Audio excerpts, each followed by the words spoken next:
Hello and welcome to Crime Scenes with Coffee Beans, True Aussie Murders Caffeinated. I am your host, Belinda Brady, and welcome guys to the first ever episode of this podcast, and I'm so glad you can join me. Okay, a real quick breakdown of what this podcast is about. If you guys aren't familiar, well, you won't be because it's the first episode, of course. But I take a deep dive into some of the most gruesome, brutal, and frankly unbelievable Australian murders over a cup of coffee or two.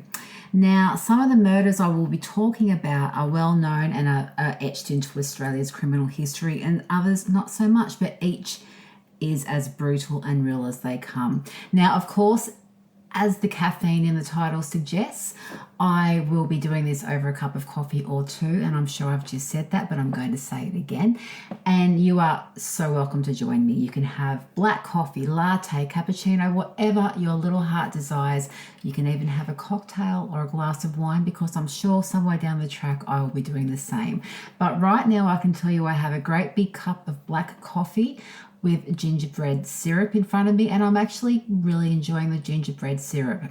Who knew? Anyway, guys, let's start. Let's get this first episode up and running on Crime Scenes with Coffee Beans, True Aussie Murders Caffeinated. And to kick off this first episode is the story of Frederick Bailey Deeming. Sources for this episode are historicalalbany.com.au/Frederick Bailey Deeming and murderpedia.org. Now, Frederick Bailey Deeming was a serial killer, and at one point he was a suspect of being Jack the Ripper in the Jack the Ripper murders in the late 1800s in Whitechapel in England. Now, I will go into that later on in this episode, but that's an interesting tidbit for me to drop right in the beginning, because this is how brutal this guy was. Okay, so first off, who was Frederick Bailey Deeming? Now, Frederick was born on the 30th of July in 1853 in Kent, England. Now, by all reports, Frederick's parents were respectable, law-abiding citizens. From what I could find during my research on Frederick, he had two brothers, Alfred and Walter, who also, from all reports, were also law-abiding, respectable citizens, unlike their brother Frederick. Now, very few serial killers have been despised more than Frederick in Australia, and as I go into his story, you will see why. His story is as murky as it is complicated, so I'm just going to start at the beginning, because that is the best place to start for Frederick, because what a tangled, murderous web he weaved. Now, Frederick, by all reports, was quite the charmer. Blessed with good looks, striking blue eyes, and a rather debonair moustache, his physical appearance made seducing and conning folks a breeze. At the age of 12, he began his young working life, like all boys did at that time, as a plumber's apprentice. But at age 16, he ran away to sea and decided he was done with an honest day's pay, and he preferred the life of theft, deception, fraud, and eventually murder. Frederick frequently travelled between Australia, England, and South Africa. Now, somewhere along the line, Frederick took on the alias of Albert Williams, and this was the name that he had assumed when police first came to know of him when they were called to investigate a foul odour coming from his Australian residence at number 57 Andrew Street, Windsor, Victoria. Now, before I go any further, we need to know how we got to the police checking out Frederick's rental property in Victoria. Now, the landlord of the Andrew Street house, John Stamford, had rented it out to a young man who called himself Frederick Druin. Druin. It's also worth mentioning right here that a local ironmonger had delivered some cement, a broom and trowel, closet pan and a spade to the address only a few weeks prior, and had described the tenant as a man in his 30s with a reddish beard and large moustache, and was wearing a lot of jewellery and spoke with an English accent. Now, this part's important, folks, so please remember it, write it down as you're having a sip of coffee. Now, back to how the police got to be at the premises in Andrew Street, Windsor, Victoria. Now, Mr. Druin had complained to his landlord, so this is Frederick, that the walls of the house were full of holes and he had intended to repair them with cement. And from what I can find, the landlord didn't have a problem with this, and that would explain the delivery of cement that Frederick had previously received. The weeks ticked over uneventfully until the landlord went to the house to collect overdue rent and discovered Frederick Druin had done a runner. The landlord rented the house to new tenants, and they soon started to complain about the smell coming from the bedroom. And this is how the police ended up being on the door of 57 Andrew Street in Windsor. And very quickly, they discovered that the source of the smell is the body of 30-year-old Emily Mather, who had been buried under the hearthstone of the bedroom's fireplace. Emily had been crammed inside a small cavity and covered with cement. Remember the cement delivery that Frederick had received only a few weeks prior? Okay. Now, a post-mortem revealed that Emily's throat had been cut and her head severely fractured by a heavy object before she was stuffed into the fireplace. By sheer luck, investigators had found luggage tags in the home and were able to trace them back to a Mr. Frederick Druin and a German steamship on which he travelled that had arrived in Melbourne on the 15th of December 1891. The description of Frederick Druin matched that of a passenger listed as Albert Williams, who had travelled with his young wife Emily. Now, if Frederick wanted to blend in with the rest of the passengers, he went about it the totally wrong way, because passengers reported he was loud and a tad full of himself. He was boastful about his worldly travels and quite often accused the ship's crew of stealing his valuables. Needless to say, Mr. Williams, or Frederick, didn't make any new buddies on his voyage, and most were happy to see the back of him when the ship docked. Police quickly and correctly suspected the corpse in the fireplace was that of Frederick Druin's, or Albert Williams' wife Emily, and a countrywide arrest warrant along with a £100 reward for Albert Williams was released, along with his unusual features in a police sketch, and police banked on Frederick keeping up his persona, keeping his moustache, and therefore they were hoping he wouldn't be too hard to find. Meanwhile, poor Emily's death had captured the public's interest, and several of them had attended her funeral, in which she was buried in a pauper's grave. Now, before I go on any further, for those listeners who aren't familiar with the term pauper's grave, it simply means a grave paid for at public expense because the deceased family could not afford one, which was the case for Emily. And it was also the case for Emily because her family hadn't even weren't aware that she had been murdered. Okay. Now, meanwhile, Frederick, who now appeared to be travelling to WA, Western Australia, a state about 1,472 nautical miles or 1,694 miles from Victoria via his favoured form of travel steamship, had been spotted by an on-the-ball employee of a coastal shipping company and was apparently travelling under yet another alias, this time using the name Baron Swanston. Police immediately issued a wanted poster, and this was slapped in every corner of every police station, corner store, you name it, in Western Australia, along with the reward of £100 for any information on the arrest of a Mr. Barron. And as luck would have it, he wasn't too hard to find, for his flamboyant ways, massive ego and distinctive moustache were not hard to forget. That, and he had taken on a job as an engineer in charge of machinery at the Fraser Gold Mine in Western Australia. Now, police quickly caught up with him and he was arrested on March 11th, 1892, 8 days after Emily was found. He had on him a knife, an axe, and a black cloak. Now, not one to go down without drawing more attention to himself and feeding his already inflated ego. He stated while he was being handcuffed, "I am innocent. I have never been to Windsor to the best of my knowledge. I do not know where it is." Frederick's arrest made front page news in Victoria with headlines declaring Windsor murderer arrested.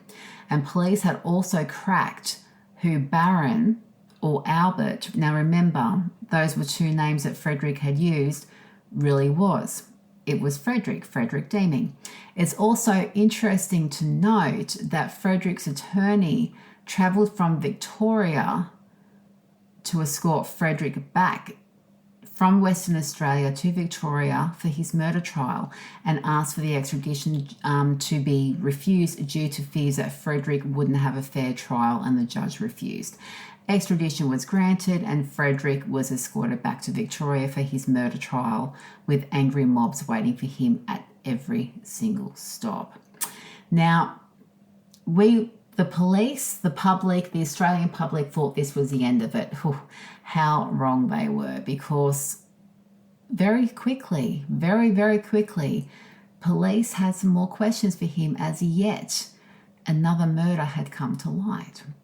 Now, the story of Frederick that the police knew up until this point is a long and complicated one. So, folks, if you want, put me on pause and grab another cuppa or a drink of your choosing, because it is a doozy and you're going to need some sustenance for this. Okay, so Frederick arrived in Australia from England in 1881 and eventually set up a gas fitting shop in Sydney. He also had a wife, Marie, and two young daughters, and they lived in a house they bought in the inner Sydney suburb of Petersham in New South Wales, probably about half hour away from Sydney. Those who knew Frederick said that he had resorted to petty theft and stealing his clients' gutterings, which were made of lead, and selling them for scrap after his gas shop burned to the ground and his insurance money had run out. They also said he had a big mouth and was a show-off and seemed to go out of his way to draw attention to himself. And one such incident landed him in jail after bragging in a bar about how he gave false evidence in a bankruptcy court. Now, they also said that his wife was nothing like Emily Williams, not the Emily Williams that had been found buried in a fireplace in Victoria. The wife that lived with him in Petersham in Sydney, her name was Marie. She was older, she was shorter, and her complexion was darker. Police quickly realised there were two Mrs. Frederick Deemings. The only problem was, where was the first one, Marie? Where was the wife that lived with him in Petersham? Now, with Frederick safely locked up for now, police set about trying to find out about her and the two young daughters that Frederick apparently had with this Marie, where they were. Where did they go? They've just vanished into thin air. But the only thing they could find to give any kind of a clue as to what had happened was an invitation to a dinner given by one Albert Williams at the Commercial Hotel in Rainhill, a village east of Liverpool in England.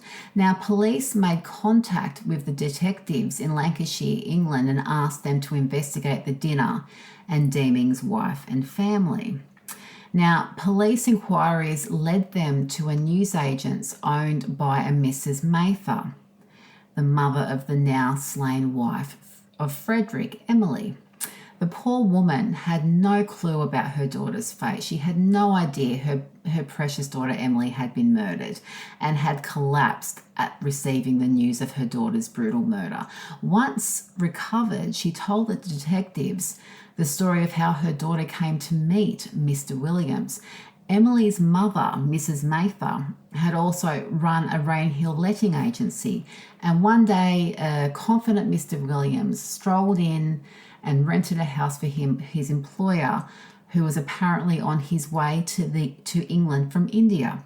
His employer, who was apparently called Colonel Brooks, never turned up, but while waiting for him, Williams also known as Frederick, spent his time at the commercial hotel bragging about his worldly adventures. Young Emily fell for him hook, line and sinker, and the pair married on the 22nd of September 1891. It was a lavish affair by all reports and no expense was spared, and the two departed to Australia for their honeymoon. Unbeknownst to his new bride, Frederick, or Williams as he was known to her, had just left behind a massive amount of debt in both London and Rainhill. Now, there was talk among the ever-observant locals of Rainhill of a young woman and her children living at Dyneham Villa, the same villa Mr. Williams, also Frederick, remember that, had lived in. And one neighbour recalled talking to a young boy and girl who had asked for some of his strawberries before being hurried inside by their mother, who abruptly closed the curtains behind them. Other neighbours reported seeing the pair, but they, along with their mother, had seemingly vanished into thin air. Eventually, Liverpool police paid the villa a visit and broke into the now empty premises, where they were met with a foul yet unmistakable odour. Policemen heaved and dry reached as they made their way to the source of the smell, the villa's fireplace. They pulled the fireplace apart along with the hearthstone and discovered the bodies of a woman and two children, all in advanced stages of decomposition. The bodies were wrapped in oilcloth, and heartbreakingly, the mother lay on her back, her children lay either side of her, their little faces turned downward. If police thought that was the end of their grisly discovery, how wrong they were. For when the bodies of the mother and her children were discovered and aired, the foul odour still persisted. So police investigated further, and they were horrified to discover another two children buried in cement not far from their mother. One was an infant, the other a small girl lying at her mother's feet. The woman and one of the girls, who was a 9-year-old girl, had been strangled. The other had suffered having their throats cut. Police found a book with the bodies in which the name Deeming had been crossed out and replaced with the name Williams. Police had no doubt Deeming and Williams were the same man, and I have no doubt this poor woman somehow was making sure her and her baby's killer would be caught. A few days later, there was an inquest into the murders, and the coroner summarised, which, considering a whole family had been wiped out and there was no witnesses, was all he could do. And he thought the killer had been going about his business when the 9-year-old girl woke up and disturbed him, and she had been strangled to shut her up. Now, this case takes a twist when two very upset men came forward at the inquest and identified the woman as Marie James and the children as being the wife and children of one Frederick Deeming. And this one Frederick Deeming was their brother. It seemed Frederick had brought his young family back from Australia a few months prior to meet his brothers. They went on to explain that Frederick was, a bit of a larrikin, a bit of a, a scheming little kid, always up to no good, and was also a bit of a well-travelled young man.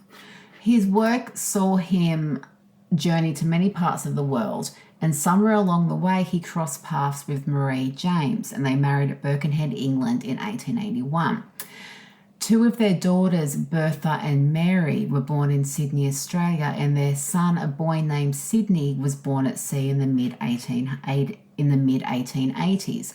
Frederick and his family returned to England in 1890, and another daughter was born, whom they called Layla, was born in Birkenhead. After a brief stay with his brothers, Frederick and his family disappeared back to Rainhill, England, where it appeared that Frederick had kept them under wraps from the locals as not to interfere with his bachelor lifestyle. Once Frederick met Emily, his family was now nothing more than an inconvenience. So he murdered them all horrifically and brutally and buried them in the fireplace while he took off with his new bride, Emily, whom he had entered into a bigamous marriage with, just to add to the number of crimes being committed by Frederick at this point, and they made their way to Australia. Now, I need to stop the story right here because I have to talk about yet another wife, a third wife, who has now come into the picture.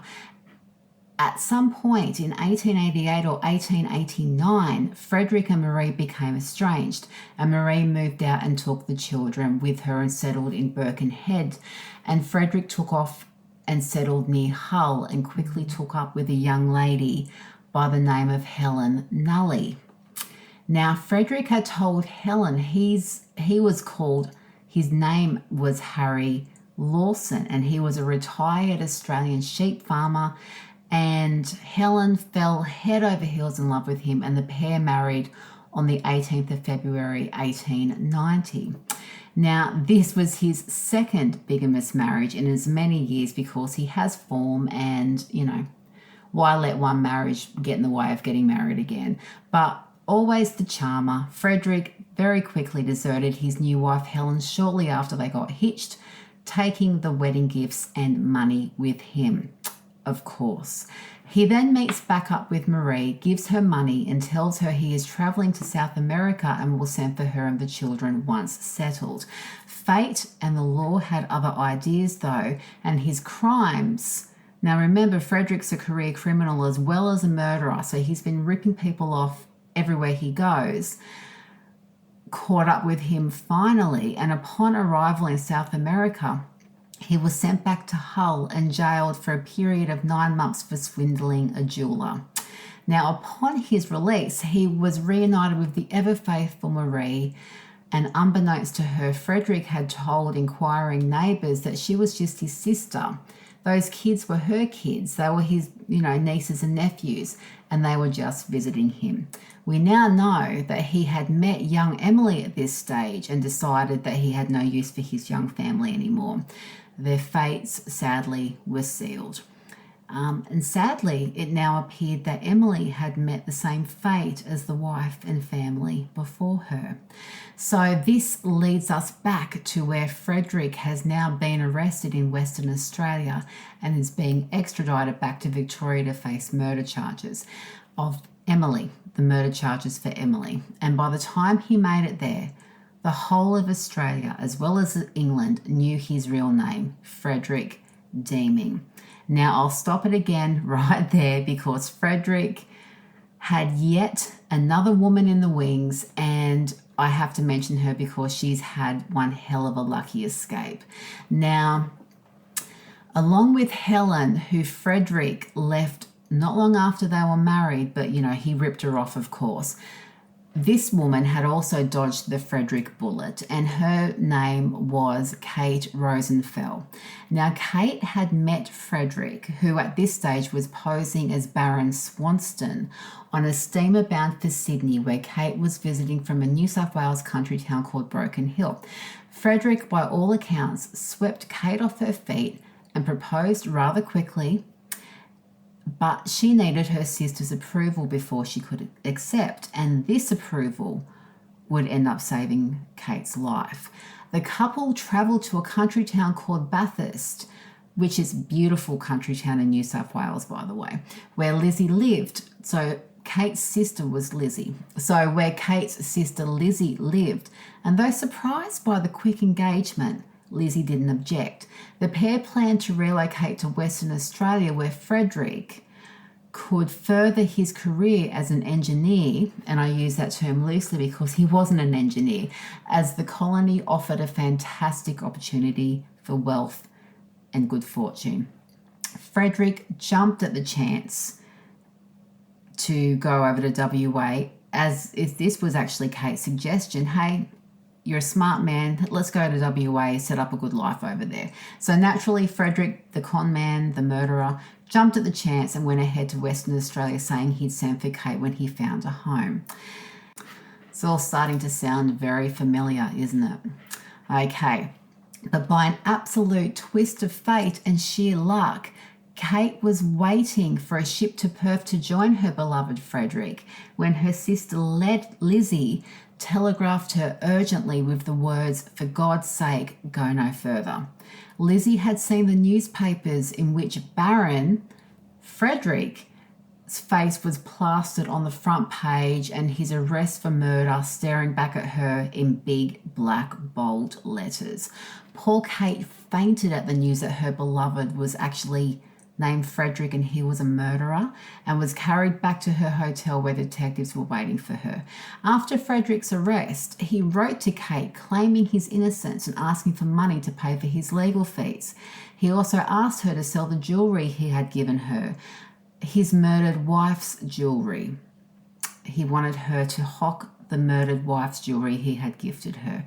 Kate refused. Kate didn't even know it had come from his dead wife, and testified against him at his murder trial. And I have to say right here, I take my hat off to both Kate and Lizzie, because what strong, brave women. And I hope both girls got themselves a winning lottery ticket, if lotto existed back then, or at least backed a winning horse after their brush with Frederick. Now, we return to Frederick and his long journey back from Western Australia to Victoria and justice. Now, the journey was long and not without drama, for lynch mobs were waiting at every stop. At one point, the crowd surging on the train was so powerful it almost rocked the carriage off the tracks, and one man broke a carriage window trying to get to Frederick. Frederick was also said to be so scared and so nervous of the crowd that he had several fits, his wrists all swollen and battered thanks to them smacking against his handcuffs. A dreary and scared Frederick finally arrived at Albany Prison, Victoria, where he quickly took on the bravado and ego of one of his most favoured characters, Baron Swanston, and he proclaimed his innocence to anyone who would listen. The morning of his planned escort back to Melbourne, police were shocked to find Frederick in his cell, minus his moustache. Turns out Frederick had a plan to get rid of his most distinguishable feature, and the small piece of glass from a broken medicine bottle in his cell helped him to do just that. The rest he plucked out himself, and that was a decent-sized moustache. That would have taken some effort.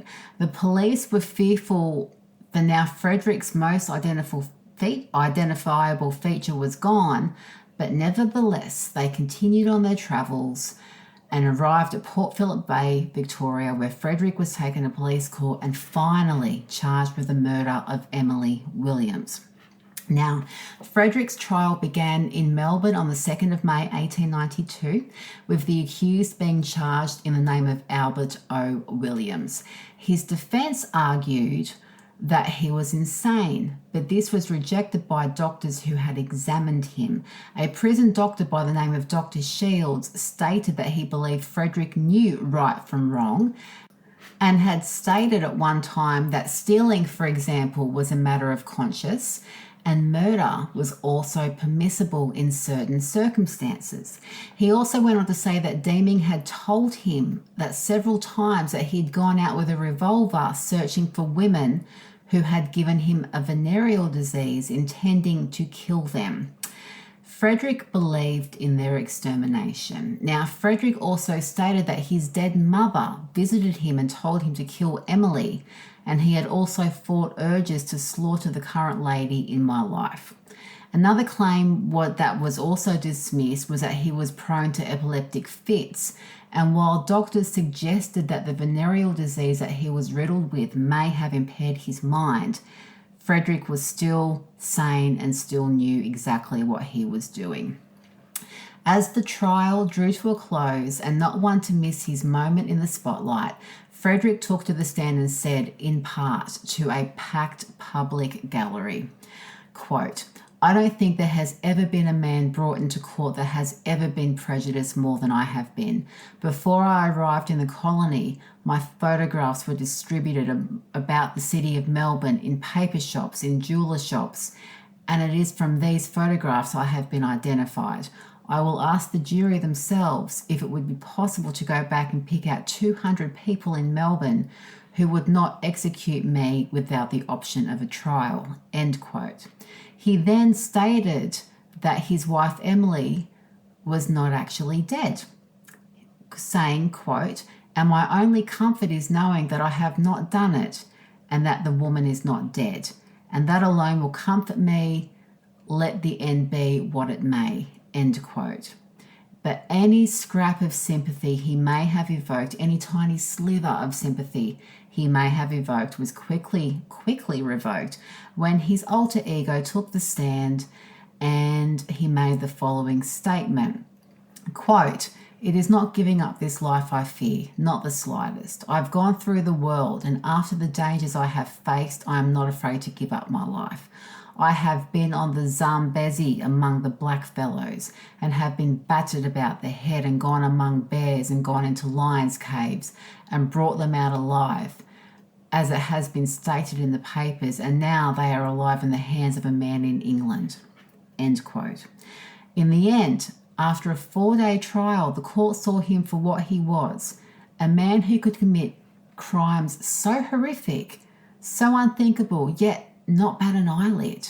A man who was so full of his own inflated ego, his own sense of self-importance. Today we would call him, among many other things, a narcissist. But I'm pretty sure that word wasn't around then. Frederick was sentenced to execution via hanging at Her Majesty's Jail of Melbourne. But before this could happen, Frederick was linked as a possible suspect for Jack the Ripper, the killer who terrified Whitechapel and murdered 5 prostitutes over the course of 2 short months in 1888. Jack the Ripper was never caught, and the killings ended as quickly as they had begun. And Frederick apparently confessed to 2 of these murders and spent his last days penning a book on his life, but police quickly refuted his claims as nothing but a stall. English publishers even went as far as offering Frederick money to the sum of £1,000 to publish his ramblings, but it is believed the Australian government destroyed his book after his execution, and therefore destroying any possible Jack the Ripper confessions. Frederick Bailey Deeming was hanged at Melbourne Jail on the 23rd of May 1892, not even a month after his murder trial had ended, and boy, we did not muck around back then. He was buried in an unmarked grave site with other hanged criminals at Pentridge Jail, Victoria. His death mask, however, is on display and still haunts Old Melbourne Jail today. Now, death masks, for those not familiar with them, is pretty much what the name says it is. A mask made of a person's face after they had died. Usually they were made as tools for sculptures or effigy makings. But in the 19th century, the death masks of criminals were often used for phrenology, the study of a head, or the study of the lumps and bumps in our head that makes us tick. Not the medical term, I know, but you get what I mean. Now, I've actually been to Melbourne Jail. I've seen Frederick's death mask, and it is as freaky as it is interesting. And I remember being blown away by how big his head was. But if you ever get the chance, I highly recommend you check out the jail, Old Melbourne Jail, and the death mask there. It's a fascinating and chilling experience, and one that will stay with you long after you have visited. I've also heard the ghost tour is great. Yet to do it, but it's on my massively long bucket list of things I want to do. But there we have it, guys. The life and crimes of Australia's first recorded serial killer, Frederick Deeming. And while I don't feel sorry for him one little bit, my heart goes out to his slain children and wives. Circumstance led those poor women to cross paths with the charming Frederick, and they would have had no idea what kind of man he truly was until it was too late. Those poor kids had no chance, being born to a monster of a father who only saw them as an inconvenience and highly disposable. And I can only hope they are well and truly at rest. And I also hope the women who managed to get out of Frederick's web and escape a horrific fate went on to live happy and fulfilling lives. And that's it, guys. Thank you so much for listening to the first ever episode of Crime Scenes with Coffee Beans, True Aussie Murders Caffeinated.